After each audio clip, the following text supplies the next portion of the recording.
The daring escape of Frank Morris, Clarence Anglin, and John Anglin from Alcatraz Federal Penitentiary on June 11 to 12, 1962, remains one of the most intriguing mysteries in criminal history. Here's a detailed account of their escape and the unresolved fate of the three men. The trio meticulously planned their escape over months.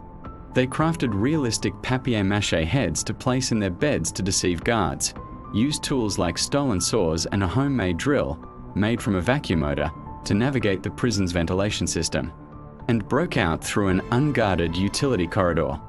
They then constructed an inflatable raft from raincoats and other materials and set off into the treacherous waters of San Francisco Bay. A fourth inmate, Alan West, was part of the plan but was locked out of the escape route and remained behind. Alcatraz Island, nicknamed The Rock, was chosen as a federal prison due to its isolation and the extreme conditions of the surrounding bay.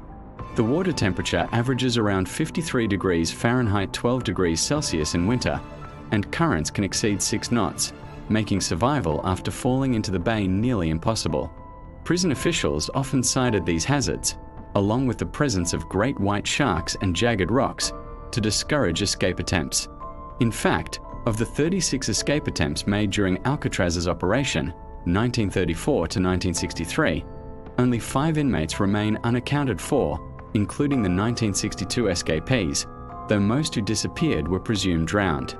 Despite an extensive FBI investigation with hundreds of leads, no definitive evidence has ever surfaced about the fate of Morris and the Anglin brothers. In 1979, the FBI concluded, based on circumstantial evidence and expert opinion, that the men likely drowned in the bay. However, the U.S. Marshals Service has kept the case open, and the 3 remain on its official wanted list.